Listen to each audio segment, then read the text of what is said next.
It is summertime in Canada, and you know what this means. It's barbecue season. Woo! Today, we will prepare for you a delicious maple smoked salmon.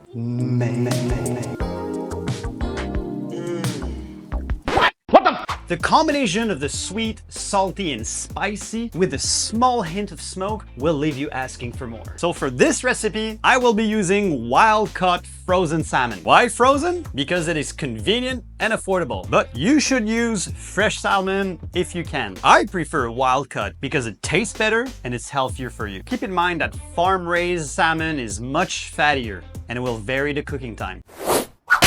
Let's get cooking! The first step will be to defrost the salmon. Put all your pieces of fish in a big container, run it under cold water, and let it sit for a few minutes. Once fully defrosted, we will pat dry the salmon using a kitchen towel. Just look how much moisture is coming out of them. Once they are nicely dry, transfer to a wire rack with a baking sheet underneath ready for curing. Alright folks, now that the salmon are defrosted and nice and dry, it's time to cure them with salt and maple syrup. Now I will coat the salmon with a generous amount of maple syrup. I will use a brush to spread it out evenly, followed by a good sprinkle of salt. Once they are well seasoned, I will leave them in the fridge to sit for about 30 minutes to an hour to cure. Whilst the salmon is curing, it's time to prepare the spice mix.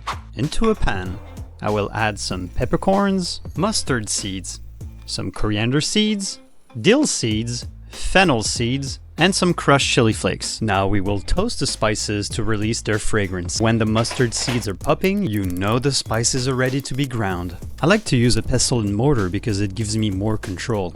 Then we will add the powdered spice, starting with the paprika, followed by the garlic powder, onion powder, and a little bit of salt. Not too much because the salmon is already salted. Transfer the mix to a spice shaker or use your hands like a peasant. Glaze that shit up with more maple syrup because we love it and cover generously with the spice mix. Alright people, now that our salmon is beautifully seasoned, it's time to get a smoker ready.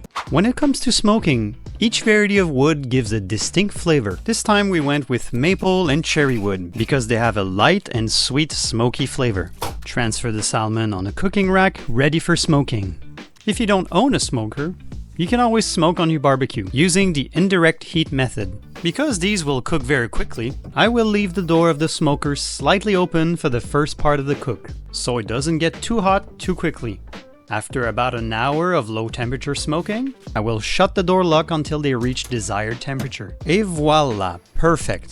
Overcooked. No! No! Just kidding, it's awesome. Look how juicy. Nice. Look at this, look at the result guys. We put some homemade mayo and a little bit of a cucumber and tomato salad to go with it. Without further ado, let's crack into that. Oh, look how juicy that is.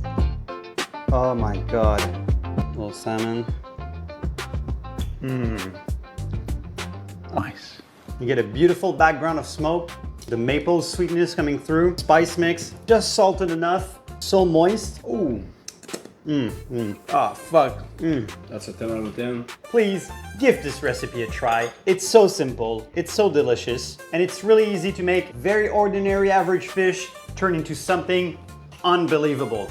And if you don't like fish, I think that's a great entryway to try fish because it tastes so meaty and so savory. You don't even taste the fishiness.